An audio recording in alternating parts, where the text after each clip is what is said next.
প্রবাসীর স্ত্রীকে ধর্ষণ। অবশেষে প্রবাসী এর বদলা নিতে গিয়ে যুবককে হত্যা করলো। এমন একটি ঘটনা ঘটেছে প্রিয় দর্শক কলমাকান্দায়। আজকে নিউজটি আপনারা শুনলে একেবারে শিহরিত হয়ে যাবেন যে এরকম একটি ঘটনাও কিভাবে ঘটতে পারে। তো আমরা এখন নিউজটি পড়বো, তারপর আপনাদের সাথে বিষয়টি নিয়ে ডিসকাস করব। তো প্রথমেই কলমাকান্দায় রাজীব তালুকদার নামে এক যুবকের ক্ষতবিক্ষত লাশ উদ্ধার করেছে পুলিশ। এ ঘটনায় একজনকে আটক করেছে পুলিশ। শুক্রবার সকালে বড় খাপন ইউনিয়নের গোবিন্দপুর গ্রামের একটি রাস্তার পাশ থেকে রাজীবের লাশ উদ্ধার করা হয়। তার শরীরে অসংখ্য ছুরিকাঘাতের চিহ্ন রয়েছে। লাশ উদ্ধারের পর দ্রুত ঘটনার রহস্য উদ্ঘাটন করে ফেলেছে পুলিশ। এখন পুলিশ জানায় স্ত্রীকে ধর্ষণের প্রতিশোধ নিতেই রাজীবকে হত্যা করে যে যুবককে আটক করা হয়, সেই যুবক রাজীবকে হত্যা করে। আটকের পর জিজ্ঞাসাবাদে এমনটাই জানিয়েছে সে। পরে তার দেওয়া তথ্য মতে হত্যায় ব্যবহৃত ছুরিও উদ্ধার করা হয়। নিহত রাজীবের পরিবারের লোকজন জানায় গত বৃহস্পতিবার রাতে একটি ফোন কলে বাড়ি থেকে বের হয়ে যান রাজীব। পরে শুক্রবার সকালে গোবিন্দপুর গ্রামের একটি রাস্তার পাশে তার ক্ষত বিক্ষত লাশ দেখতে পায় এলাকাবাসী। নিহত রাজীব কলমাকান্দা উপজেলার বড় খাপন ইউনিয়নের বাউসারি গ্রামের রামকৃষ্ণ তালুকদারের ছেলে। স্থানীয়দের অভিযোগ রাজীব এলাকায় চুরি করত, তার বিরুদ্ধে চুরির মামলা আছে। এছাড়াও এলাকার মেয়েদের সে খুব ব্যাপকভাবে উত্ত্যক্ত করত। আটক যুবকের স্ত্রীকে ধর্ষণ করে রাজীব, ঠিক আছে।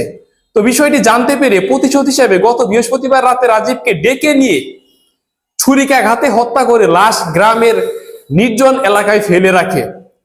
শুক্রবার সকালে এলাকার লোকজন লাশ দেখে পুলিশকে খবর দেয়। পরে পুলিশ গিয়ে লাশ উদ্ধার করে মর্গে পাঠায়। কলমাকান্দা থানার ভারপ্রাপ্ত কর্মকর্তা মোহাম্মদ ফিরোজ হোসেন বলেন, লাশ উদ্ধারের পরে সন্দেহভাজন একজনকে আটক করে জিজ্ঞাসাবাদ করা হয়। হত্যার বিষয়টি স্বীকার করে সে জানায় তার স্ত্রীকে ধর্ষণ করেছিল রাজীব পরিকল্পিতভাবে। এক পর্যায়ে বৃহস্পতিবার রাতে মোবাইল ফোনে কল করে রাজীবকে নির্জন স্থানে নিয়ে গিয়ে ছুরিকাঘাত করে তাকে হত্যা করে। এ ঘটনায় মামলার প্রস্তুতি নিচ্ছে ভুক্তভোগীর পরিবার। তো দর্শক শ্রোতা, এই ছিল ঘটনা যে একজন প্রবাসীর স্ত্রীকে একজন হিন্দু ছেলে সে জোর করে ধর্ষণ করেছে, ঠিক আছে। জোর করে ধর্ষণ করার পরে যখন তার স্ত্রী তাকে বিষয়টি জানায়, সে রাগে ক্ষোভে তাকে টেকনিক্যালি ডেকে আনে এবং ডেকে আনার পর তাকেও কিন্তু হত্যা করে, পরিকল্পিতভাবে তাকে ছুরিকাঘাতে হত্যা করে। এই ছিল একজন স্বামীর তার ওয়াইফের জন্য প্রতিশোধ।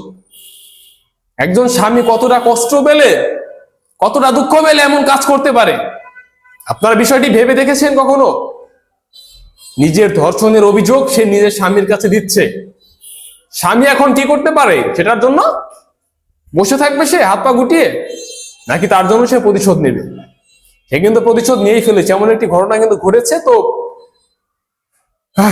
এখন চারিদিকে পরকীয়া যেমন বেড়ে চলেছে, তেমন কিন্তু এরকম ধর্ষণ মামলা, তাছাড়া অন্যান্য যে মামলাগুলো কিন্তু সমাজে খুবই বেড়ে চলেছে। আমরা এগুলো থেকে দূরে থাকার চেষ্টা করব এবং আমরা নিজেদেরকে সেফ দিয়ে চলবো আশা করছি। তাতে করে কিন্তু আমাদের সমাজটা অনেক সুন্দর হবে। তো প্রতিনিয়ত বিভিন্ন আপডেট খবর পেতে আমাদের এই প্রবাসী নিউজ আপডেট চ্যানেলটি সাবস্ক্রাইব করে রাখুন। দেশ বিদেশের বিভিন্ন খবর আমরা এই চ্যানেলে আপনাদের সাথে শেয়ার করব। Thank you so much. দেখা হচ্ছে পরের ভিডিওতে।